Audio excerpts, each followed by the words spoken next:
Hi friends, எல்லோரும் எப்படி இருக்கீங்க? இன்றைக்கி ஒரு ரொட்டீன் vlog நம்ம பார்க்க போகிறோம். இது ஒரு பிஸி ரொட்டீன் vlog. இன்றைக்கி கொஞ்சம் நிறைய வேலைகள்லாம் இருக்குது. இந்த vlog பார்த்திங்கன்னா கிருஷ்ண ஜெயந்திக்கு முன்னால் எடுத்த ஒரு vlog.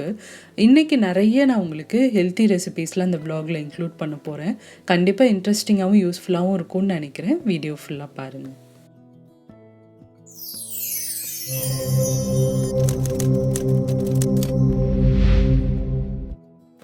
நான் ரொம்ப நாளாக ஏடிபியில் ஜாயின் பண்ணி ஒர்க் அவுட்ஸ் பண்ணிகிட்ருக்கேன் அப்படின்றது உங்கள் எல்லாருக்கும் தெரியும்.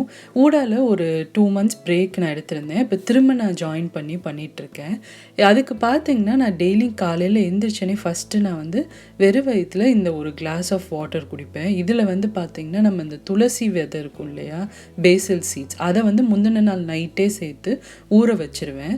நெக்ஸ்ட் டே மார்னிங் பார்த்திங்கன்னா எழுந்திரிச்சோன்னே அந்த கிளாஸ் ஃபுல்லாக அந்த தண்ணியை குடிச்சிடுவேன். இது உடம்பு ரொம்ப குளிர்ச்சியாகும். இப்போ நெக்ஸ்ட் டே மார்னிங் எந்திரிச்சோன்னே என்னோடய ஃபர்ஸ்ட் ரொட்டீன் அஸ் யூஷுவல் உங்கள் எல்லாருக்கும் தெரிஞ்சது சீரக தண்ணி செஞ்சு எடுத்து வச்சுருவேன். ஸோ இந்த தண்ணி ரெடி பண்ணி வச்சுட்டோம் அப்படின்னா அன்றைக்கி நாள் ஃபுல்லாக அதை குடிச்சிக்கலாம் அப்படின்றனால நான் ஃபஸ்ட் எடுத்தனையுமே அதை பண்ணி வச்சுடுவேன். அதுக்கப்புறம் பார்த்திங்கன்னா நான் நாள் ஊற வச்சேன் இல்லையா, இந்த பேசில் சீட்ஸ் தண்ணியை அப்படியே குடிச்சிடுவேன். அந்த விதையோடு சேர்த்தே குடிச்சிடலாம். இதில் நிறைய ஹெல்த் பெனிஃபிட்ஸ் இருக்குது. ஸோ அதனால் டெய்லி மார்னிங் நான் இது சாப்பிடுவேன். இது முடித்ததுக்கப்புறம் பார்த்திங்கன்னா என்னோடய ஏடிபி ஒர்க் அவுட் கிளாஸஸ் இருக்கும். நான் ஆன்லைன் ப்ரோக்ராமில் ஜாயின் பண்ணியிருக்கேன். ஸோ இது பார்த்திங்கன்னா விர்ச்சுவல் ட்ரைனிங் 1 hour நடக்கும். டெய்லி நம்ம different types of workout சொல்லி கொடுப்பாங்க. வாரத்தில் 6 நாள் நம்ம இதில் ஜாயின் பண்ணலாம். 6 நாள் நம்ம ஒர்க் அவுட்ஸ் பண்ணிட்டோம் அப்படின்னா ஒரு நாள் பிரேக் எடுத்துக்கலாம். அது எதர் சண்டேவாக இருக்கலாம், இல்லை சப்போஸ் நீங்கள் வீக் டேஸில் என்னைக்காவது ஒரு நாள் பிரேக் எடுத்திருந்தீங்க அப்படின்னா நீங்கள் அதுக்கு பதிலாக சண்டே கிளாஸஸ் கூட அட்டென்ட் பண்ணிக்கலாம். இவங்க கிட்ட பார்த்திங்கன்னா நிறைய ஒர்க் அவுட்ஸ் டைமிங் இருக்குது. நாள் ஃபுல்லாக நிறைய டைமிங்ஸில் டிஃப்ரெண்ட் லெவல் ஆஃப் பேட்சஸும் நடக்கும். லெவல் 1, லெவல் 2 இந்த மாதிரி பேட்சஸும் நிறையா இருக்குது. ஸோ இப்போ பார்த்தீங்கன்னா நான் 11 to 12 அந்த லேடிஸ் ஒன்லி பேட்ச் அதில் தான் ஜாயின் பண்ணியிருக்கேன். அந்த டைமிங் எனக்கு செட் ஆகும். ஏன்னா அது எனக்கு ஏர்லி மார்னிங். ஸோ அதனால் நான் அந்த டைமில் ஜாயின் பண்ணிகிட்ருக்கேன். இவங்க கிட்ட வெயிட் லாஸ் ப்ரோக்ராம் மட்டும் இல்லை, life style disorders like PCOD, PCOS, diabetes, thyroid இந்த மாதிரி பிரச்சனைகள் இருக்குது அப்படின்னாலும் அதுக்கு ஸ்பெஷலைஸ்டு டயட் இந்த மாதிரி விஷயங்கள்லாம் அவங்க உங்களுக்கு ஆஃபர் பண்ணுவாங்க. நான் ஏடிபி பற்றி வீடியோஸில் சொல்கிறப்பெல்லாம் நீங்கள் ஃபீஸ் எவ்வளோ இதில் ஜாயின் பண்ணுறதுக்குன்னு சொல்லி நிறைய பேர் கேட்குறீங்க. இந்த கீழே வர நம்பரில் நீங்கள் காண்டாக்ட் பண்ணி பார்த்தீங்க அப்படின்னா அவங்க உங்களுக்கு கிளியராக ஃபீஸ் ஸ்ட்ரக்சர் சொல்லுவாங்க. உங்களுக்கு எந்த மாதிரி டயட் பிளான் ஒர்க் அவுட் ஆகும், எந்த ஒர்க் அவுட்ஸ் நீங்கள் சேர்ந்தீங்க அப்படின்னா கரெக்டாக இருக்கும் அப்படின்னு உங்களை அனலைஸ் பண்ணி அதுக்கேற்ற மாதிரி உங்களுக்கு ஃபீஸ் பிளான்ஸ்லாம் சொல்லுவாங்க. ஸோ அந்த நம்பரில் நீங்கள் காண்டாக்ட் பண்ணி பார்க்கலாம். அது மட்டும் இல்லை, இப்போ சப்போஸ் உங்களுக்கு ஆன்லைன் லைவ் கிளாஸஸ் அட்டன் பண்ண முடியாது, எனக்கு டைமிங் செட் ஆகலை அப்படின்னு யோசிச்சிங்க அப்படின்னா இவங்க கிட்ட ரெக்கார்டட் செஷன்ஸ் கூட இருக்குது. நீங்கள் அது ரெக்கார்டட் வீடியோஸை வாங்கி உங்களோட கம்ஃபர்ட்டுக்கு ஏற்ற மாதிரி நீங்கள் டைமிங் அட்ஜஸ்ட் பண்ணி அந்த வீடியோஸ் பார்த்து நீங்கள் வீட்டிலேருந்தே செஞ்சுக்கலாம். செஞ்சுட்டு உங்களுக்குன்னு அப்பாயிண்ட் பண்ணியிருக்க நியூட்ரிஷனிஸ்ட் கிட்ட நீங்கள் எல்லா அப்டேட்ஸும் ரெகுலராக நீங்கள் தரணும். உங்களை மானிட்டர் பண்ணுறதுக்குன்னு சொல்லி தனியாக ஒரு நியூட்ரிஷனிஸ்ட் அப்பாயிண்ட் பண்ணிடுவாங்க. அவங்க உங்களோட டயட் அப்புறம் எல்லாத்தையுமே அவங்க கண்டினியூஸாக மானிட்டர் பண்ணுவாங்க. நான் இந்த ப்ரோக்ராமில் சேர்ந்து நியர்லி பார்த்திங்கன்னா 8 months ஆகுது. அதில் 6 months நான் பார்த்திங்கன்னா கண்டினியூஸாக ஒர்க் அவுட்ஸ் பண்ணேன். நியர்லி 17 kgs கிட்ட ரெடியூஸ் பண்ணேன். அதுக்கப்புறம் ஒரு 2 months பிரேக் எடுத்தேன். பிரேக் எடுத்துகிட்டு அதுக்கப்புறம் திரும்ப இப்போ நான் ஜாயின் பண்ணியிருக்கேன். ஜாயின் பண்ணி திரும்ப அந்த ஒர்க் அவுட்ஸ்லாம் பண்ண ஆரம்பிச்சிருக்கேன். ரொம்ப யூஸ்ஃபுல்லாக இருக்குது இந்த ப்ரோக்ராம். அதே மாதிரி நல்ல எஃபெக்டிவாக இருக்குது, ஹெல்தி லைஃப் ஸ்டைலாக இருக்குது.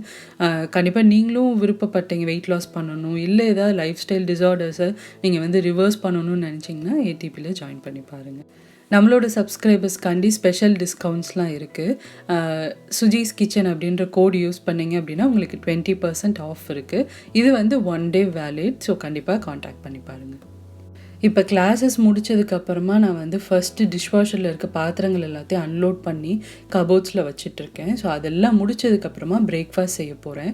இன்றைக்கி பிரேக்ஃபாஸ்ட்டுக்கு பார்த்திங்கன்னா நான் உங்களுக்கு சூப்பராக இன்ஸ்டண்ட்டாக செய்கிற மாதிரி ஓட்ஸ் யூஸ் பண்ணி ஒரு தோசை செஞ்சு காட்டுறேன். இது இன்ஸ்டன்ட் ரெசிபி தான். அதுக்கு பார்த்திங்கன்னா நான் பாரேஜ் ஓட்ஸ் எடுத்திருக்கேன். அதாவது நம்ம கஞ்சிலாம் செய்கிறதுக்கு யூஸ் பண்ணுவோம் இல்லையா, அந்த ஓட்ஸ் நீங்கள் எடுத்துக்கலாம். இல்லை அப்படின்னா நீங்கள் ரோல்டு ஓட்ஸும் எடுத்துக்கலாம், ஒன்றும் பிரச்சனை இல்லை. இப்போ இந்த பாரேஜ் ஓட்ஸ் எடுத்தீங்க அப்படின்னா ஒரு 10 நிமிஷத்தில் நல்லா ஊறிடும். ஸோ அதனால் இது எடுத்தோம் அப்படின்னா குயிக்காக நம்ம வந்து செஞ்சிடலாம். ஸோ அது வந்து தேவையான அளவு நம்ம சேர்த்துக்கலாம். நான் வந்து ஒரு 3/4 கப் அளவுக்கு சேர்த்துருக்கேன். அதில் ஒரு 1/4 டீஸ்பூன் அளவுக்கு வெந்தயம் சேர்த்து நல்லா அதை வந்து ஊற வச்சுருங்க. ஜஸ்ட் ஒரு 10 நிமிஷம் மட்டும் ஊறட்டும். அதுக்கப்புறமா நம்ம வந்து மிக்சியில் சேர்த்து அரைக்க போகிறோம். சப்போஸ் நீங்கள் வந்து ரோல்டு ஓட்ஸ் எடுக்கிறீங்க அப்படின்னா அது கூட கொஞ்சம் நேரம் ஊற வைக்க வேண்டியது இருக்கும். ஒரு அரை மணி நேரத்துலேருந்து 1 மணி நேரம் பக்கம் ஊற வைக்க வேண்டியது இருக்கும். இப்போ இதில் வந்து சேர்த்து அரைக்கிறதுக்காண்டி சின்ன வெங்காயம் எடுத்திருக்கேன். ஒரு 7லேருந்து 8 வெங்காயம் உரித்து வச்சுருக்கேன்.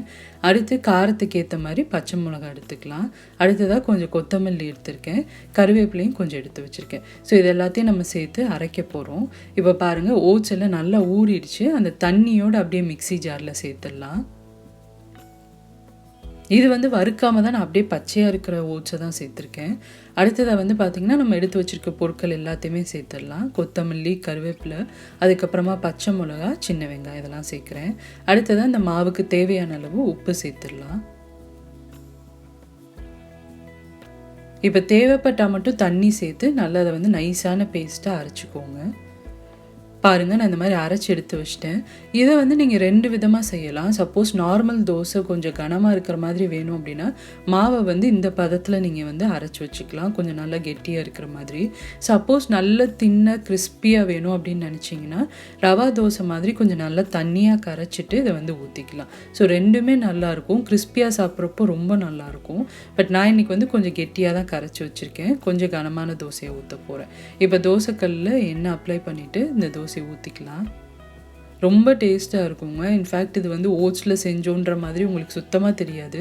வெறும் பாரேஜ் மட்டும் சாப்பிட்றதுக்கு போர் அடிக்கிறவங்க வந்து இந்த மாதிரி ஓட்ஸில் இந்த இன்ஸ்டண்ட்டாக செய்கிற தோசை, அதுக்கப்புறமா பணியாரம் இதெல்லாம் வந்து ட்ரை பண்ணலாம். நான் இந்த மாதிரி தான் என்னோடய டயட்டில் இன்க்ளூட் பண்ணிகிட்ருக்கேன். ஏன்னா மோஸ்ட் ஆஃப் தி டேஸ் என்னோடய பிரேக்ஃபாஸ்ட் பார்த்திங்கன்னா ஓட்ஸில் தான் இருக்கும். ஸோ அதனால நான் இந்த மாதிரி மாற்றி மாற்றி செஞ்சு சாப்பிட்டுட்ருக்கேன். கொஞ்சம் நல்லா இருக்குது, நம்மளுக்கும் நல்லா சாப்பிட்ற ஒரு ஃபீல் இருக்குது, கிரேவிங் இல்லாமல் இருக்குது. ஸோ இந்த தோசைக்கு இன்றைக்கி பார்த்திங்கன்னா லெஃப்ட் ஓவர் சாம்பார் இருந்தது. ஸோ அதையும் வந்து அடுப்பில் சூடு பண்ணிக்கிறேன். இப்போ ஒரு பக்கம் நல்லா வெந்ததுக்கப்புறமா இன்னொரு சைடும் திருப்பிட்டு நல்லா அதை வந்து கிறிஸ்பியாக வேக வச்சுக்கலாம். இந்த தோசையை பொறுத்த வரைக்கும் கொஞ்சம் வேகிறதுக்கு டைம் ஆகும். அதனால் மீடியம் ஃப்ளேமில் வச்சு நல்லா வேக வச்சுக்கோங்க. இப்போ தோசை ரெடி ஆயிடுச்சு. இதே மாதிரி நம்ம பாக்கி இருக்க மாவுலையும் செஞ்சுக்கலாம். இப்போ நல்லா தண்ணியாக கரைச்சிங்க அப்படின்னா நிறைய உங்களுக்கு ஹோல்ஸ் ஃபார்ம் ஆகி நல்ல கிறிஸ்பியாக வரும். நீங்கள் வேணும்னா அந்த மாதிரி கூட ட்ரை பண்ணி பாருங்கள். இப்போ சாம்பாரும் நல்லா சூடாயிடுச்சு, நல்லா கொதிச்சு வந்துடுச்சு. இந்த தோசையை பொறுத்த வரைக்கும் பார்த்தீங்கன்னா சாம்பார், அதுக்கப்புறமா சட்னி எல்லாமே ரொம்ப நல்லாயிருக்கும். நம்மளோட நார்மல் தோசை மாதிரியே தான். அதுக்கு எதெல்லாம் சர்வ் பண்ணுவோமோ அது எல்லாமே இது கூடயும் சாப்பிட்லாம், ரொம்ப நல்லாயிருக்கும். எஸ்பெஷலி தேங்காய் சட்னி வந்து ரொம்ப ரொம்ப சூப்பராக இருக்கும். கண்டிப்பாக ட்ரை பண்ணி பாருங்கள். இப்போ தோசை வந்து ரெடி ஆயிடுச்சு. நான் பிரேக்ஃபாஸ்ட்டை வந்து சர்வ் பண்ண போகிறேன். என்னோடய பிரேக்ஃபாஸ்ட் பிளேட் பார்த்திங்கன்னா இந்த மாதிரி தான் இருக்கும். ஏதாவது ஒரு டிஃபன் ஐட்டம், அதாவது ஹெல்தி டிஃபன் ஐட்டம் இருக்கும் ஒன்று. அதுக்கப்புறமா அது கூடவே செஞ்சு சாம்பார் இல்லை சட்னி அந்த மாதிரி ஏதாவது சர்வ் பண்ணுவேன். கம்பல்சரி ஏதாவது ஒரு சாலடும் இருக்கும். இன்றைக்கி வந்து நான் ஜஸ்ட்டு குக்கும்பரும் தக்காளியும் மட்டும் கட் பண்ணி வச்சுருக்கேன். ஸோ இந்த மாதிரி தான் என்னோடய பிரேக்ஃபாஸ்ட் பிளேட் இருக்கும். பிரேக்ஃபாஸ்ட் ரெடி பண்ணணுமே ஃபஸ்ட்டு ஃபோட்டோ எடுத்து என்னோடய நியூட்ரிஷனிஸ்ட் ஹரிதாக்கு அனுப்பிச்சிட்டு அதுக்கப்புறமா தான் நான் வந்து சாப்பிட ஆரம்பிப்பேன். நம்ம சப்போஸ் ஏதாவது தப்பாக சாப்பிட்றோம் அப்படின்னா இமீடியட்டாக அவங்கள வந்து கரெக்ட் பண்ணுவாங்க. இப்போ பிரேக்ஃபாஸ்ட் சாப்பிட்டு முடிச்சதுக்கப்புறமா மாவு அரைக்க வேண்டிய வேலை இருந்தது. ஸோ அதனால் கிரைண்டரில் வந்து இந்த மாவை அரைச்சிட்ருக்கேன். அடுத்ததாக இது வந்து கிருஷ்ண ஜெயந்திக்கு முன்னால் எடுத்த விளாக் அப்படின்றதுனால நான் வந்து கிருஷ்ண ஜெயந்திக்கு ப்ரிப்பேர் பண்ணுறதுக்காண்டி பலகாரங்கள் செய்யலாம்னு சொல்லிட்டு முறுக்கு மட்டும் பண்ணலான்னு நினச்சிருக்கேன். மிச்சதெல்லாம் பழங்கள், அதுக்கப்புறமா அன்னைக்கு செஞ்ச பிரசாதங்கள் வச்சு சாமி கும்பலான்னு நினச்சிருக்கேன். ஸோ அதனால வந்து பட்டர் முறுக்கு மாதிரி நான் செஞ்சிட்ருக்கேன். இந்த ரெசிபிலாம் நம்ம சேனலில் ஆல்ரெடி நான் போஸ்ட் பண்ணியிருக்கேன். ஸோ அதனால் இன்றைக்கி நான் எதுவுமே டீட்டெயிலாக காட்டல. ஸோ இப்போ பார்த்திங்கன்னா அந்த முறுக்குக்கு தேவையான மாவு, பட்டர் எல்லாமே கலந்து நல்லா சாஃப்டாக அந்த மாதிரி பிசைஞ்சாச்சு. இதை வந்து நம்ம ரொம்ப நேரம் ஊற வைக்கக்கூடாது. ஊற வச்சோம் அப்படின்னா புளிச்சு போயிடும். ஸோ அதனால் வந்து இமீடியட்டாக மாவு பிசைஞ்சனையுமே நான் பார்த்திங்கன்னா முறுக்கை வந்து இந்த மாதிரி புளிஞ்சிட்டு எண்ணெயில் பொரித்து எடுத்துக்க போகிறேன். இது செஞ்சு எடுத்து வச்சிட்டோம் அப்படின்னா நாளைக்கு வந்து சாமி கும்பிட்றப்போ நான் மிச்ச பலகாரங்கள் எல்லாம் செஞ்சு சாமி கும்பிடலான்னு நினச்சிருக்கேன்.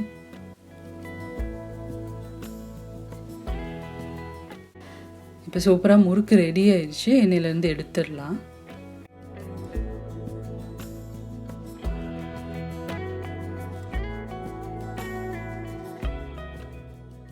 இப்போ பலகாரங்களும் செஞ்சு எடுத்து வச்சாச்சு நாளைக்கு சாமி கும்பிட்றதுக்கு. இப்போ அடுத்ததாக என்னோடய கார்டனில் வந்து தண்ணி செடிக்கெலாம் ஊற்றிட்டுருக்கேன். இந்த வருஷம் வந்து ரொம்ப நிறைய பிளான்ஸ் நாங்கள் வைக்கலை. கொஞ்சம் வேறு வேலைகள் இருந்தனால நான் வந்து கார்டன் எதுவும் இந்த தடவை ரொம்ப கான்சன்ட்ரேட் பண்ணல. ஆல்ரெடி இருக்கிற கொஞ்சம் பூச்செடி, அதுக்கப்புறமா கொஞ்சம் ஸ்ட்ராபெரி செடி இருக்குது. அடுத்ததாக மின்ட், இது மட்டும்தான் வச்சுருக்கேன். நெக்ஸ்ட் இயர் கொஞ்சம் நிறையா பழைய மாதிரி வெஜிடபிள்ஸ்லாம் போடலான்னு நினச்சிட்ருக்கேன். ஏன்னா இப்போ வந்து வின்டர் ஸ்டார்ட் ஆக போகுது.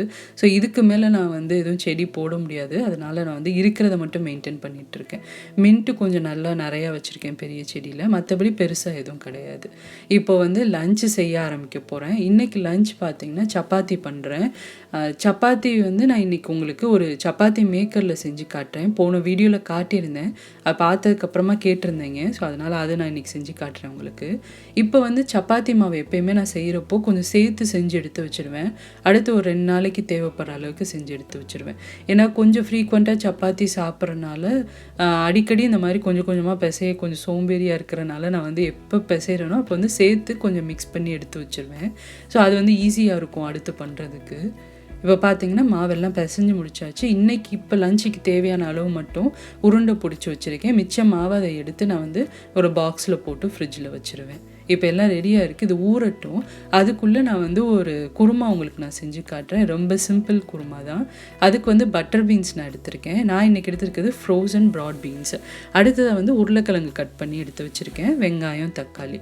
ஆக்சுவலாக வீட்டில் இன்றைக்கி வெஜிடபிள்ஸ் எல்லாம் காலி ஆகிடுச்சு. ஸோ அதனால் இருக்கிற வெஜிடபிள்ஸை யூஸ் பண்ணி நான் இந்த குருமா பண்ணுறேன்.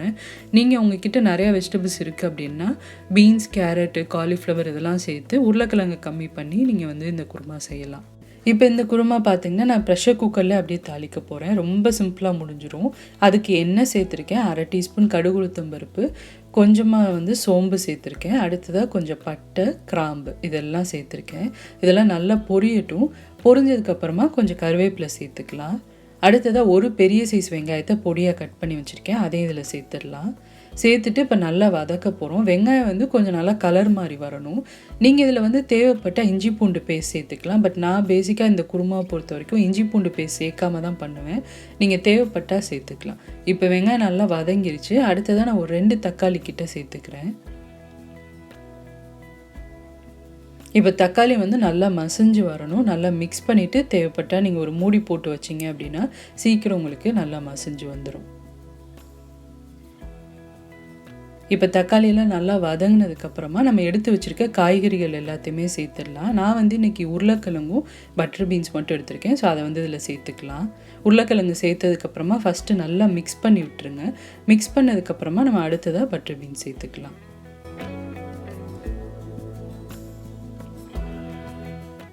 இப்போ காய்கறிகள் சேர்த்ததுக்கப்புறமா நல்லா அந்த தக்காளி வெங்காயத்தோடு மிக்ஸ் பண்ணி விட்டுடலாம். மிக்ஸ் பண்ணதுக்கப்புறமா இதில் வந்து மசால் பொடியெல்லாம் நம்ம சேர்க்க போகிறோம். ஒரு 1/4 டீஸ்பூன் அளவுக்கு காஷ்மீரி மிளகாய்த்தூள் சேர்த்துருக்கேன். அடுத்ததாக 2 டீஸ்பூன் அளவுக்கு குழம்பு மிளகாய்த்தூள் சேர்த்துக்கலாம். சப்போஸ் குழம்பு மிளகாய்த்தூள் உங்ககிட்ட இல்லைன்னா நீங்கள் சாம்பார் பொடி கூட சேர்த்துக்கலாம். இல்லாட்டி மிளகாய்த்தூளும் தனியாத்தூளும் கூட நீங்கள் சேர்த்துக்கலாம். இப்போ இந்த மசாலாவோட பச்சை வாசம்லாம் போகணும். அந்தளவுக்கு நல்லா வதக்கிக்கோங்க. வதக்கினதுக்கப்புறமா இதில் வந்து தேவையான அளவு நம்ம தண்ணி சேர்த்துக்க போகிறோம். இப்போ தண்ணி சேர்த்துட்டு நல்லா அதை வந்து மிக்ஸ் பண்ணிடலாம். மிக்ஸ் பண்ணிவிட்டு இப்போ இந்த குருமாக்கு தேவையான அளவு நம்ம உப்பு சேர்த்துக்க போகிறோம். அடுத்ததாக பார்த்திங்கன்னா ஒரு 1/2 டீஸ்பூன் அளவுக்கு நான் அதில் கரம் மசாலா தூளும் சேர்த்துக்கிறேன். சேர்த்துட்டு இப்போ எல்லாத்தையும் நல்லா மிக்ஸ் பண்ணிவிட்டு அவ்வளோதான். ஒரு மூடி போட்டு வச்சிட்டோம் அப்படின்னா இந்த குருமா வந்து ஒரு 3 விசிலில் உங்களுக்கு ரெடி ஆயிரும். ரொம்ப குயிக்காக செய்கிறதுக்கு ஒரு ரெசிபி இது. ரொம்ப நல்லா இருக்குங்க. தோசை கூடயும் இது நீங்கள் சாப்பிட்லாம். ரொம்ப டேஸ்ட்டாக இருக்கும். இப்போ இது நல்லா வேகட்டும். இப்போ நான் இன்றைக்கி உங்களுக்கு வந்து இந்த சப்பாத்தி மேக்கரில் சப்பாத்தி எப்படி பண்ணுறதுன்றதை காட்டுறேன். இது நான் போன வீடியோவில் காட்டியிருந்தேன். நான் ரீசெண்டாக வாங்கின ஒரு சப்பாத்தி மேக்கர் இது. இதோட லிங்க் எல்லாமே நான் டிஸ்கிரிப்ஷனில் கொடுத்துருக்கேன். வேணுங்கிறவங்க செக் பண்ணி பாருங்கள். ரொம்ப நல்ல ப்ராடக்ட். நான் இப்போலாம் இதுதான் யூஸ் பண்ணிகிட்ருக்கேன். ஈஸியாக இருக்குது சப்பாத்தி செய்கிறதுக்கு. அடிக்கடி செய்கிறவங்களுக்கு வந்து இந்த மாதிரி மேக்கர் இருந்தது அப்படின்னா உங்களுக்கு தேய்க்கிற டைம் வந்து கொஞ்சம் மிச்சமாகும். பட் இதில் வந்து சின்ன ட்ரிக் இருக்குது. அதை நீங்கள் கரெக்டாக ஃபாலோ பண்ணிங்கன்னா ஈஸியாக வரும் சப்பாத்தி. இப்போ பார்த்தீங்கன்னா இந்த சப்பாத்தி மேக்கரில் நீங்கள் டைரெக்டாக எண்ணெய் அப்ளை பண்ணி சப்பாத்தி தேய்க்கலாம். சில டைம் வந்து அது ஒட்டுற மாதிரி சில நேரம் பிரச்சனைகள் வரும். ஸோ அதை அவாய்ட் பண்ணுறதுக்காண்டி இந்த மாதிரி உங்களுக்கு ரெடிமேடாகவே ரவுண்டாக வந்து பார்ச்மெண்ட் பேப்பர் விற்கிறாங்க. இது ஆன்லைனில் கிடைக்குது. இதோட லிங்க்கும் நான் ஷேர் பண்ணியிருக்கேன். வேணுங்கிறவங்க வாங்கிக்கோங்க. இது வந்து பார்த்திங்கன்னா ரவுண்ட் ஷேப்பில் இருக்கும். இதை நம்ம பேக்கிங்க்கெலாம் கேக் டின்னில் லைன் பண்ணுவோம் இல்லையா, அந்த லைனர்ஸ் தான் இது வந்து இப்போல்லாம் இந்த டோட்டிலா ப்ரெஸ்ஸோடையும் சேர்த்தே கொடுக்குறாங்க. இது நல்லா ரவுண்ட் ஷேப்பில் இருக்கும், 2 சைஸில் கிடைக்குது. இப்போ நான் வச்சுருக்கிறது பெரிய சைஸு. டோட்டிலா ப்ரெஸ் வந்து பெருசாக இருக்கிறனால நான் இந்த பெரிய சைஸ் வாங்கியிருக்கேன். சப்போஸ் இது இல்லை அப்படின்னா நீங்கள் வந்து ஜஸ்ட் நார்மலாக இந்த மாதிரி ஒரு பிளாஸ்டிக் கவரே நீங்கள் எடுத்துக்கலாம், இதுவே போதுமான அளவு. அதை விட இதில் வந்து ரொம்பவே நல்லா உங்களுக்கு வரும். இது வந்து நம்ம ஈஸியாக நம்ம வீட்டிலே இருக்கும், எதுவும் வாங்க தேவையில்ல. ஸோ அதனால் இந்த மாதிரி நீங்கள் பிளாஸ்டிக் கவரே கூட யூஸ் பண்ணிக்கலாம். இன்றைக்கி இந்த கவர் யூஸ் பண்ணி உங்களுக்கு நான் செஞ்சு காட்டுறேன். இப்போ பார்த்தீங்கன்னா இதில் ஃபஸ்ட்டு நீங்கள் ஃபாலோ பண்ண வேண்டிய ஸ்டெப் என்னென்னா, மாவு நீங்கள் வந்து மிக்ஸ் பண்ணுறப்போ நல்லா சாஃப்டாக அந்த மாதிரி நல்லா சாஃப்டான மாவாக மிக்ஸ் பண்ணி வச்சுக்கோங்க. மாவு வந்து ஹார்டாக இருந்துச்சு அப்படின்னா இதில் ப்ரெஸ் பண்ணுறது கஷ்டமாக இருக்கும், அதே மாதிரி ஷேப்பும் கரெக்டாக வராது. ஸோ அதுதான் ஃபஸ்ட்டு ஸ்டெப்பு. அடுத்ததாக இந்த மாதிரி ஏதாவது பிளாஸ்டிக் கவர் 2 சைடும் நீங்கள் வந்து கவர் பண்ணுற மாதிரி வச்சுக்கணும். ஒரு சைடு இந்த மாதிரி விரிச்சிட்டு அது உள்ள மாவு வச்சுட்டு மேலே அதை கவர் பண்ணிங்க அப்படின்னா 2 சைடும் ஒட்டாமல் உங்களுக்கு அந்த கேஸ்டைனை க்ளீன் பண்ணுற வேலை மிச்சமாகும். ஸோ அது வந்து அதே மாதிரி மாவில் கொஞ்சம் லேசாக எண்ணெய் வந்து க்ரீஸ் பண்ணிக்கோங்க. நம்ம வந்து சப்பாத்தி மாவு காயாமல் இருக்கணுன்றனால எண்ணெய் தடவுவோம் இல்லையா, ஸோ அந்த மாதிரி அந்த மாவில் லேசாக க்ரீஸ் பண்ணிட்டு உள்ளே வச்சுட்டு இப்படி ப்ரெஸ் பண்ணிங்கன்னா பாருங்கள், லேசாக ப்ரெஸ் பண்ணாலே சூப்பராக உங்களுக்கு ரவுண்டாக சப்பாத்தி கிடைக்கும். சப்போஸ் உங்களுக்கு வந்து கனமான சப்பாத்தி வேணும் அப்படின்னா ஒரு தடவை நீங்கள் ப்ரெஸ் பண்ணால் போதும். நல்லா கொஞ்சம் தின்னாக வேணும் அப்படின்னா 2 தடவை நீங்கள் வந்து ப்ரெஸ் பண்ணிங்கன்னா நல்லா தின்னாக கிடைக்கும். ஒட்டாமே நல்லா வந்திருக்கு பாருங்கள்.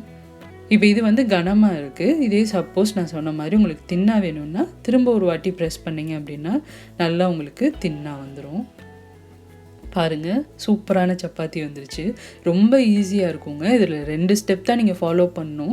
இந்த மாதிரி கவர்ஸ் யூஸ் பண்ணுங்கள். அதே மாதிரி மாவு வந்து நல்ல சாஃப்டாக இருக்கிற மாதிரி பார்த்துக்கோங்க. மாவில் வந்து லேசாக எண்ணெய் வந்து நீங்கள் அப்ளை பண்ணிட்டு தேய்ச்சிங்க அப்படின்னா ரொம்ப நல்லா ஒட்டாமல் சூப்பராக வரும். இப்போ நான் வந்து தோசைக்கல் சூடு பண்ணியிருக்கேன், அதில் வந்து நம்ம தேய்ச்சி வச்சுருக்க மாவை சேர்த்துடலாம்.